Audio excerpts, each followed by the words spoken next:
Mas não é bonito, né?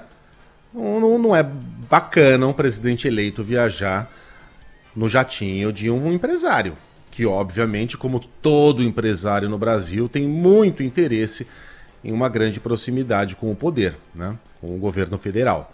Por mais que o empresário já estivesse indo e houvesse uma cadeira vazia, até por uma questão de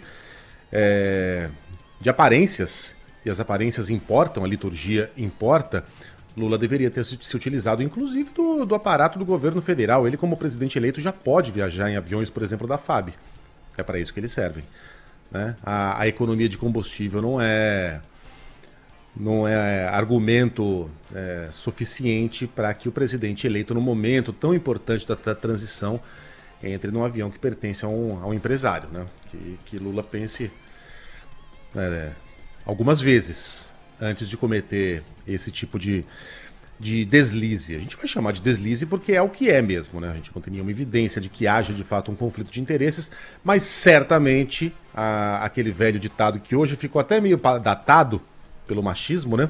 Que a mulher de César não basta ser honesta, é necessário parecer honesta, continua valendo. Agora, Megali, acho que as coisas precisam ser bem pontuadas aqui no seguinte sentido. Quando houve a transição do governo FHC para o governo Lula, a FHC fez questão de levar Lula a, por exemplo, o encontro do G20 e introduzir Lula aos líderes mundiais. Assim como quando houve a transição de Angela Merkel para Olaf Scholz, a Angela Merkel levou Scholz ao encontro do G20 para fazer essa introdução de Scholz para os líderes mundiais, porque é praxe, porque é isso que os grandes líderes fazem para você poder fazer essa transição de uma maneira pacífica, porque isso é interesse do país, né?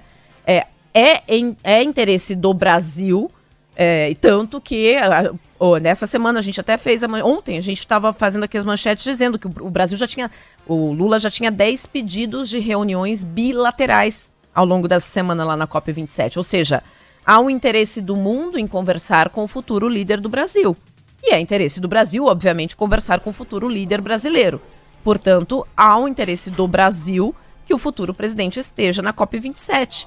Portanto, há o interesse da nossa nação de que Lula fosse, e para isso nós teríamos que ofertar o aparato do governo brasileiro para que ele fosse. Claro. Isso não foi ofertado? Isso foi ofertado? Por que nós não estamos sabendo como que foi feita essa negociação? Por que é que ele está indo num jatinho particular para lá?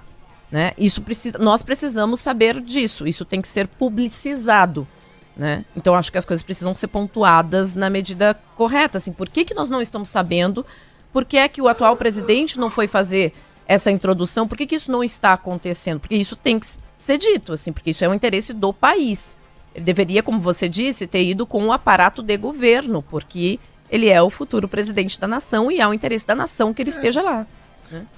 Acontece que não temos um presidente nesse instante, né? O nosso presidente resolveu emendar eleições e o feriado da proclamação da República. Faz 2 semanas que ninguém ouve falar de Jair Bolsonaro. Tá lá intocado no Palácio da Alvorada fazendo sabe Deus o quê. Não aparece, posta de vez em quando vídeos e textos enigmáticos na internet e não age como estadista. Ninguém imaginava que Jair Bolsonaro fosse agir de maneira elegante. Mas, pelo menos, que abrisse algumas portas necessárias. Na verdade, ninguém esperava coisa nenhuma mesmo. O presidente está fazendo exatamente aquilo que a gente esperava dele. Está sendo um presidente de transição com o mesmo nível de qualidade do presidente que foi durante 3 anos e 10 meses. Aliás, um pouco melhor, porque pelo menos não fala. Mas é extremamente lamentável. Se você procurar na internet, Ellen, procura a carta que George H.W. Bush, o pai de George Bush, já falecido, deixou para Bill Clinton, para que o Clinton encontrasse essa carta manuscrita na mesa do Salão Oval, né? Desejando toda a sorte. Eles eram adversários, eles eram rivais.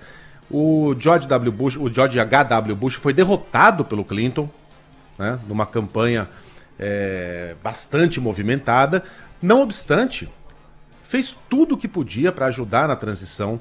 Deixou essa carta elegantérrima, que hoje, se não me engano, está na Biblioteca Clinton, que fica no Arkansas, lá na terra natal dele.